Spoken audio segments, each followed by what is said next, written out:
5 seconds, 2 seconds, ready.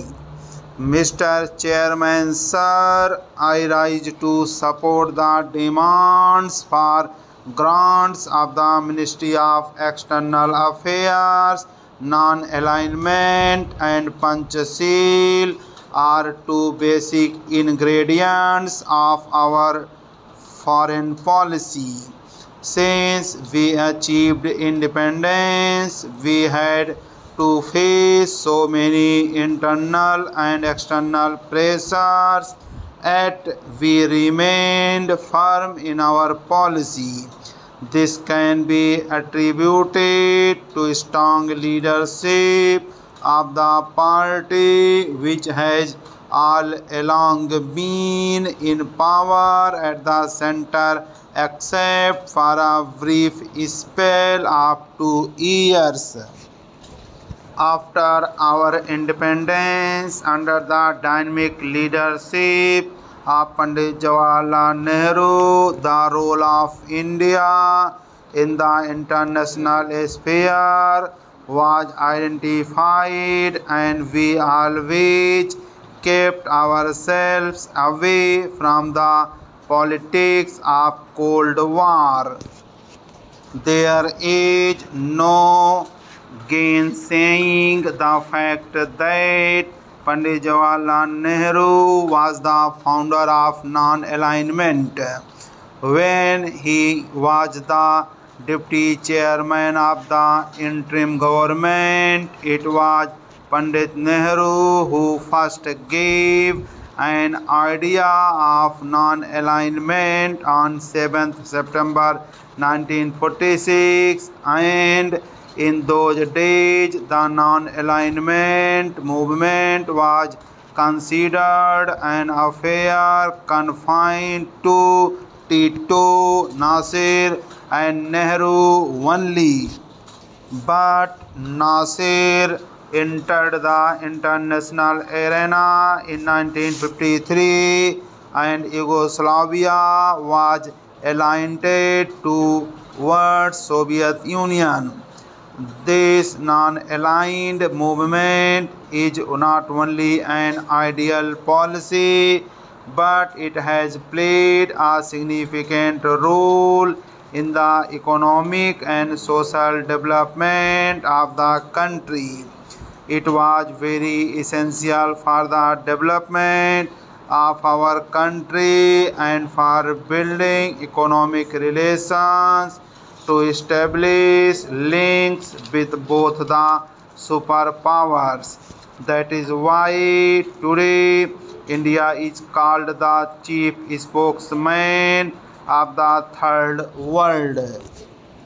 By the non-aligned movement, we have proved that international relations can be demarcated, and along with it we have been able to raise the UNO to the level of an ideal seat of power. We have been able to contain colonialism to a considerable extent. Therefore, I want to submit that in putting an end to colonialism and in developing international democracy, the non-aligned policy of our country achieved enormous success except few exceptions. For example, although Iraq and Iran both are non-aligned countries, they are at present involved in a prolonged war which has reached to a point that makes it the most gory battle in the matter of bloodshed, only next to the Second World War. The way oil vessels were destroyed recently and indiscriminate bombardment of civil population makes our heart fill with terror. I will also say that though we are making efforts to declare the Indian Ocean as the zone of peace, but several warships are sailing around our waters.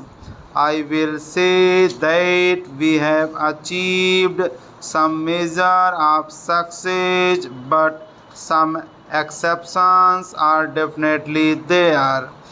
We have not made much progress in South-South cooperation. The reason is that many nations are not prepared to accept this concept. Still, we have not stopped making efforts in this direction.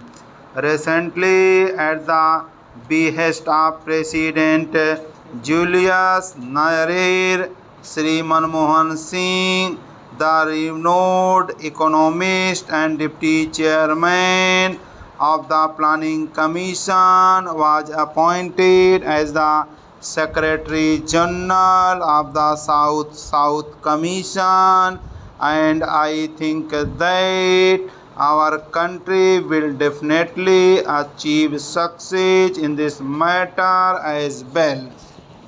Among the superpowers, the Soviet Union is our best friend. Our friendship has stood the test of time, and they have always lent their support to us at the time of need and crisis.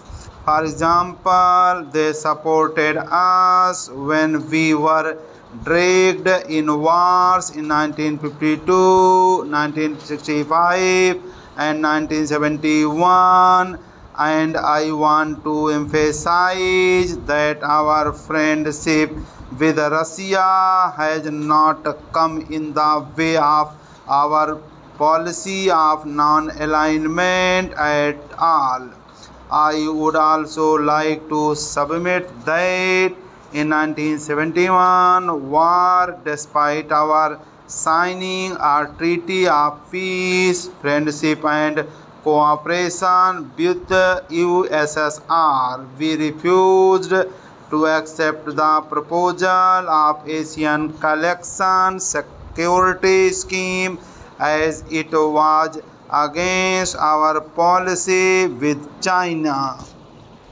We have also to see as to which nations are our friends. We did not accept the forced treaty, yet it did not affect the Indo-Soviet relations in any way. We can proudly claim today that we are having rupees 5,000 crores worth of trade with the Soviet Union, whereas in 1954 our trade was worth rupees 1 crore only.